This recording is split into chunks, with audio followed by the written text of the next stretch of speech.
ರಿಥಮ್ ಕನ್ನಡಕ್ಕೆ ಸ್ವಾಗತ. ದಿನದ ಪ್ರಮುಖ ಸುದ್ದಿಗಳು. ಇತ್ತೀಚೆಗೆ ನಡೆದ ಮಹಾರಾಷ್ಟ್ರ ಮತ್ತು ಹರಿಯಾಣ ಚುನಾವಣೆಗಳಲ್ಲಿ ಹೀನಾಯ ಸೋಲನ್ನು ಅನುಭವಿಸಿರುವ ಐಎನ್ಡಿಎ ಬಣದಲ್ಲಿ ಸೋಲಿನ ನಂತರ ಬಿರುಕು ಕಾಣಿಸಿಕೊಂಡಿದೆ ಎಂದು ವರದಿಗಳಾಗಿವೆ. ಕಾಂಗ್ರೆಸ್ ಪಕ್ಷದ ರಬ್ಬರ್ ಸ್ಟ್ಯಾಂಪ್ ಆಗಲು ತೃಣಮೂಲ ಕಾಂಗ್ರೆಸ್ ಬಯಸುವುದಿಲ್ಲ. ಸಂಸತ್ತಿನಲ್ಲಿ ಕೆಲ ವಿಚಾರಗಳ ಕುರಿತು ತೃಣಮೂಲ ಕಾಂಗ್ರೆಸ್ ಧ್ವನಿ ಎತ್ತಲಿದೆ. ಇಲ್ಲಿ ಕಾಂಗ್ರೆಸ್ ಸೂಚನೆ ಮನವಿಗೆ ಕಿವಿಗೊಡಲು ಸಾಧ್ಯವಿಲ್ಲ ಎಂದು ತೃಣಮೂಲ ಕಾಂಗ್ರೆಸ್ ಹೇಳಿದೆ.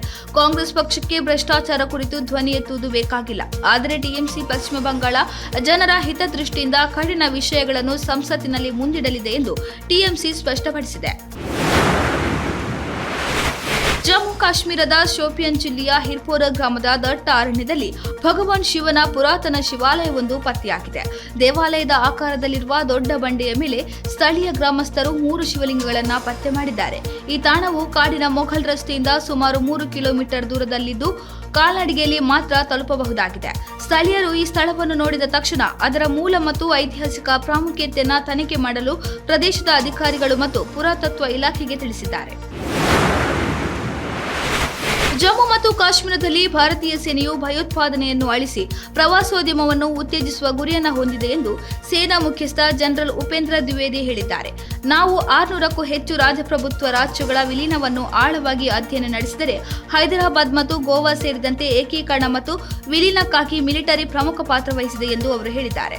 ಸಾವಿತ್ರಿಬಾಯಿ ಫುಲೆ ಪುಣೆ ವಿಶ್ವವಿದ್ಯಾನಿಲಯದಲ್ಲಿ ಭಾರತದ ಬೆಳವಣಿಗೆಯ ಕಥೆಯನ್ನು ಭದ್ರಪಡಿಸುವಲ್ಲಿ ಭಾರತೀಯ ಸೇನೆಯ ಪಾತ್ರ ಮತ್ತು ಕೊಡುಗೆ ಎಂಬ ವಿಷಯದ ಕುರಿತು ಮಾತನಾಡಿದ ಅವರು, ರಾಷ್ಟ್ರವನ್ನು ರಕ್ಷಿಸುವಲ್ಲಿ ಭಾರತೀಯ ಸೇನೆಯ ಪ್ರಮುಖ ಪಾತ್ರವನ್ನು ಎತ್ತಿ ತೋರಿಸಿದರು. ಗಡಿಗಳು ಮಾತ್ರವಲ್ಲದೆ ರಾಷ್ಟ್ರೀಯ ಅಭಿವೃದ್ಧಿ, ಭದ್ರತೆ ಮತ್ತು ಕಾರ್ಯತಂತ್ರದ ಬೆಳವಣಿಗೆಗೂ ಸೇನೆ ಕೊಡುಗೆ ನೀಡುತ್ತದೆ ಎಂದರು. ಐಪಿಎಲ್ ಕ್ರಿಕೆಟ್ ಪಂದ್ಯಾವಳಿಯಲ್ಲಿಯೇ ಅತಿ ಹೆಚ್ಚು ಅಭಿಮಾನಿಗಳನ್ನು ಹೊಂದಿರುವ ರಾಯಲ್ ಚಾಲೆಂಜರ್ಸ್ ಬೆಂಗಳೂರು ತಂಡದ ಎಕ್ಸ್ ಖಾತೆಯನ್ನು ಹಿಂದಿಯಲ್ಲಿ ಪ್ರಾರಂಭಿಸಲಾಗಿದೆ. ಈ ಕುರಿತು ಆರ್ಸಿಬಿ ಅಭಿಮಾನಿಗಳಿಂದ ಅಸಮಾಧಾನ ವ್ಯಕ್ತವಾಗಿದೆ.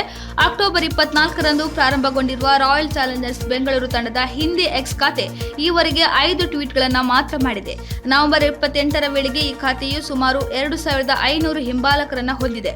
ರಾಯಲ್ ಚಾಲೆಂಜರ್ಸ್ ಬೆಂಗಳೂರು ಆಡಳಿತ ಮಂಡಳಿಯ ಈ ನಡೆಯನ್ನು ಟೀಕಿಸಿರುವ ಕನ್ನಡ ಪರ ಗುಂಪುಗಳು ಹಾಗೂ ತಂಡದ ಅಭಿಮಾನಿಗಳು ತಂಡದ ಆಡಳಿತ ಮಂಡಳಿಯು ಕನ್ನಡ ಮಾತನಾಡುವ ಫಾಲೋವರ್ಸ್ಗಳ ಮೇಲೆ ಹಿಂದಿ ಹೇರುತ್ತಿದೆ ಎಂದು ಆರೋಪಿಸಿದ್ದಾರೆ.